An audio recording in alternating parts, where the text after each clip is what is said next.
Sir ఇప్పుడు community గురించి మాట్లాడుకుంటే ఇప్పుడు ఎక్కువగా వినిపించేది ఆంధ్రాలో. ఎందుకంటే చంద్రబాబు నాయుడు గారు దాన్ని ఎక్కువగా ముందుకు తీసుకెళ్తున్నారు. ఆయన సామాజిక వర్గం కాబట్టి అని చెప్పేసి, ఒక పక్క పవన్ కళ్యాణ్ కాపు సామాజిక వర్గం అని చెప్పేసి ఇట్లా మాట్లాడుతూ ఉంటారు.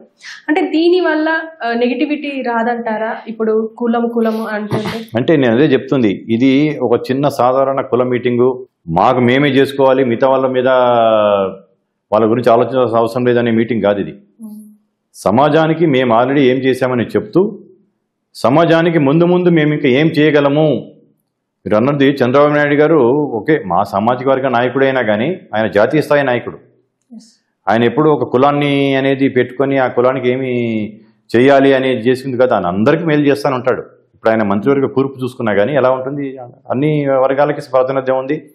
స్పీకర్గా ఆయన ఎన్నుకున్న ఆయన ఎట్లా ఉన్నారు, ఇప్పుడు కేంద్ర మంత్రి చేసిన క్యాబినెట్లో చేసిన రామ్మోహన్ నాయుడు కానీ అట్లా చంద్రబాబు నాయుడు ఇప్పుడు కమ్మ కులానికి ఏదో చేశాడు అనేది కానీ కమ్మ కులాన్ని చేసుకున్నాడు అనేది కదా, ఆయన జాతీయ నాయకుడు.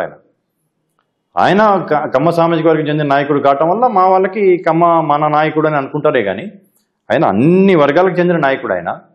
అలాగే ఇప్పుడు మేము ఆంధ్రాలోనే కాకుండా తెలంగాణలో ఏంది, తమిళనాడులో 70 లక్షల మంది ఉంటారు మా సంఖ్య. ప్రపంచవ్యాప్తంగా 2,10,00,000 మంది మా సంఖ్య ఉంది. 2,10,00,000 మందిలో అంటే భారతదేశ జనాభాలో 1.5% కమ్మవారు. ఇది ఎవరికి తెలియదు. దీన్ని ప్రచారంలోకి తీసుకెళ్ళి మా వాళ్ళలో మీరు చూసుకుంటే జ్యూసు యొక్క చరిత్ర, కమ్మవారి చరిత్ర చూసుకుంటే 2 సిమిలారిటీస్ కనిపిస్తాయి.